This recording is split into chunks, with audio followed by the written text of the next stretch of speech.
Hi, I'm Cheryl Kagan. Welcome to this week's very special edition of Kibbitzing with Kagan.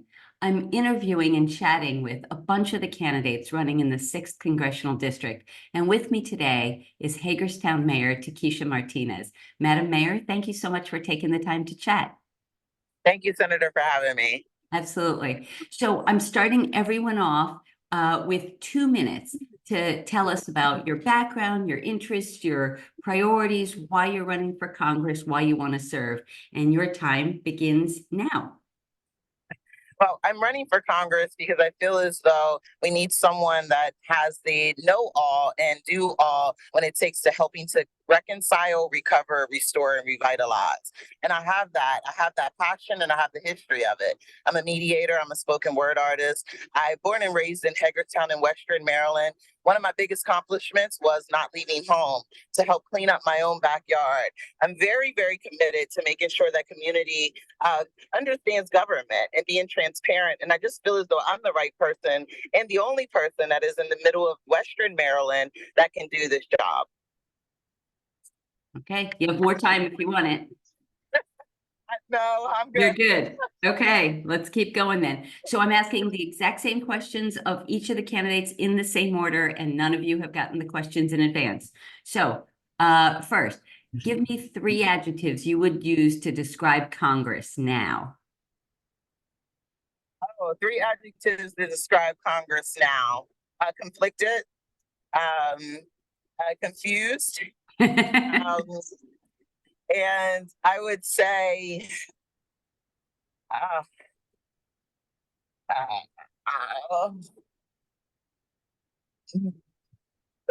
That's all right. We can move on. Why are you a Democrat? oh my. I have to tell you, I'm a Democrat because I feel as though the democratic values most represent me and my family. The democratic values of, making sure we have the right to choose, making sure that we are absolutely making sure the resources are that we have in our communities. Democratic values sit very close, even as a woman of faith. I still believe that the democratic values are the most important to me and my family. Right.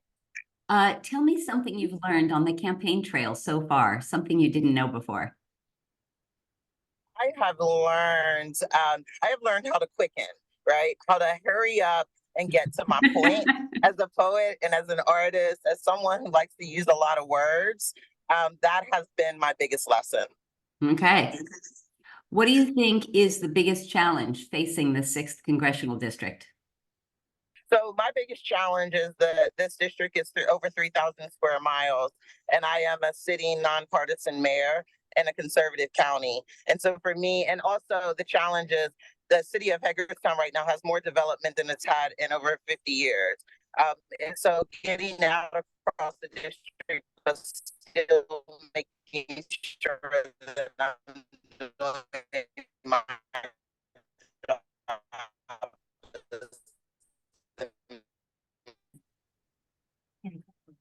Okay, driving in Western Maryland, connectivity issues can be a challenge, but we are back and parked in Cumberland, Maryland. So, Madam Mayor, what is your position on abortion rights? I believe women have to have the right to choose. I'm a mother of 4 daughters.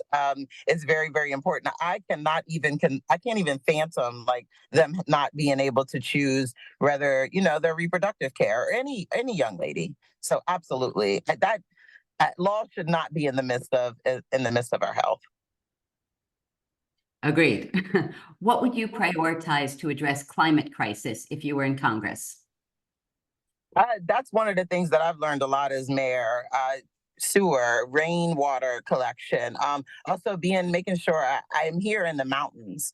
I believe that for little Black girls that grow up in rural areas that don't really have a lot of know-all to how important climate change is. So one of the things that I'd like to do is make sure there was a complete agenda to teach, to show young people, and not just little Black girls, right? Those that don't have access to any kind of camps or 4-H or any of that, they have no idea how important climate change is. So I would like to make sure to make it a very clear process and explain what it is. Love it. What would you do in Congress to address gun safety issues? Yeah, so gun safety issues, I feel as though we need to. I feel like every time the administration changed, we go backwards. Every time I feel like there's too much arguing about it. And I really, really feel like we just need to get down to the meat of it all and make sure that we come up with a policy that keeps kids safe in school, that keeps people safe. And at the same time, making sure that we don't go backwards. Like this, when it, never mind, I'm going to go too far, too No, deep go into ahead. Go ahead. We've got some time. I just feel like that we spend so much time as elected officials arguing about the thing and not getting to the work done. And then we start all over again. And in the meantime, more lives are lost, more people are being terrified, more mass shootings are happening. And I'm a mediator and I'm someone who likes to sit down, listen, and then let's get to it. And so going into Congress, that would be my agenda, is to not waste time on trying to build the relationships to try to, do other things, but get the things done that we need for Maryland. Okay. What should Congress be doing to protect or expand the right to vote? That's a good one.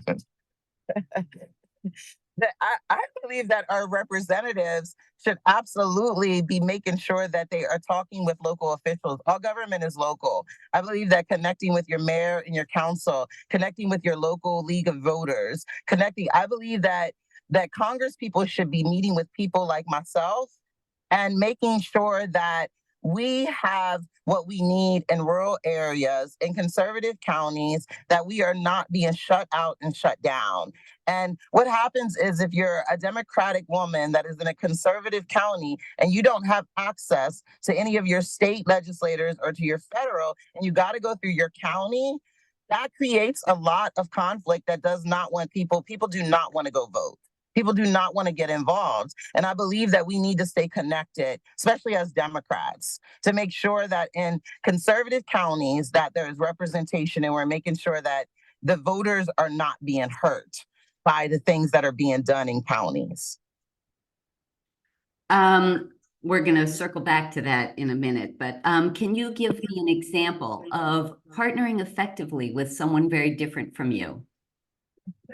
Oh, that is the story of my life. I will tell you, I went to mediation with the chief of police in Hagerstown right before I got elected to city council. And the reason why is because most of my trauma was around policing. I grew up in foster care. So most of my trauma comes from systematic things. And so that was very important to me, was to make sure that when I went into city council, that me and my police chief were good. Because if you have an elected official and you have a chief of police that is not on the same I will say that want to make sure public safety is intact and that it's right and it's fair for everyone, then that causes more chaos. And so I would say that's probably the most I've been to mediation with everyone almost in Hagerstown that doesn't think like me, move like me, and sound like me. But I'll say the police chief is the biggest one. Great, thank you. And you talked about this from the receiving end, but talk about it as the District 6 member of Congress. How would you work with state, county, and municipal elected officials? Yeah, I believe that we should all be meeting. I believe that we should be meeting at least quarterly. I am a mayor that is in a conservative county. And if I'm not able to reach out to my state official or my governor or my lieutenant governor, then there's things that could happen that have nothing to do with the work that I'm doing, but everything to do with politics. And I have experienced that. I've experienced people try to attempt to sabotage just because of the person and not because of the policy. And so I believe that all of us should be meeting quarterly to make sure that we're not in these petty things. These petty things aren't going on that is keeping us from doing the work for the people. The work of the people should be what it's about. I get it. Which one endorsement, either an individual or an organization, are you proudest of on this campaign? National Organization of Women. Okay. Why should folks donate to you and or volunteer for you? So I do not have the political capital around me. I do not have the relationships.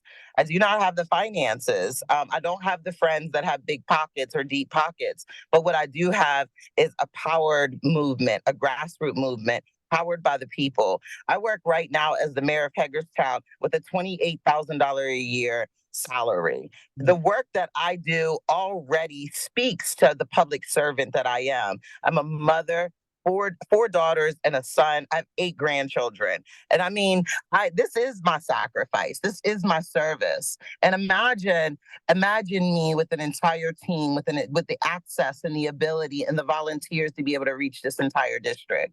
I promise the people that everything flows from the head, from the top down, and that everyone coming down underneath of me, whether they're paid or volunteers, will have the same DNA, the mediation, the humility, the love for service, and to get the work done for the people. Okay. Can you please tell us why you would be the strongest Democratic nominee to make sure that the 6th Congressional District stays in Democratic hands following Congressman David Trone? Yeah, I believe I'm the only option. People are talking about that they can beat a Republican. I already have.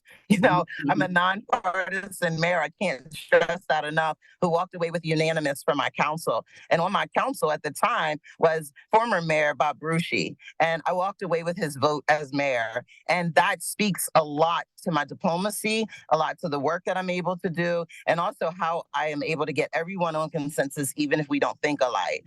I'm not going to say I will beat out. I can beat the Republican. I already have. I'm in the middle of the district. I'm in the middle of the district. Not only that, I mean, I already have over 16,000 individual contributions and close to $500,000. And these are small. My average is about $25. That means I can call people and ask them for $5 more. I am the candidate. Okay. All right. So, Mayor Tekesha Martinez, it is time for the Fast Five. 5 quick questions with 5 quick answers. Question number 1. Name a shero or hero who inspires you. Maya Angelou. Love it. Question number 2. At the end of a long day, how do you relax? Candles and popcorn. I love that. Question number 3. What is your favorite unhealthy snack food? Candy. Oh my goodness. Candy. Sweet, tart, slappy, toppy. It's all by my bed. Candy. Okay. Sugar. Question number 4. What is something that most folks don't know about you? I think most folks don't know that I love horses and that I love trains and walking barefoot. Those are cool things. Okay. And the last question, the question that I ask every guest on this podcast. Mayor Tekesha Martinez, what is your hidden secret superpower? What is a skill or talent you have, something you're really good at that most folks can't do? Listen and forgive. Listen and forgive. Instantly, all the time, perpetually. Super.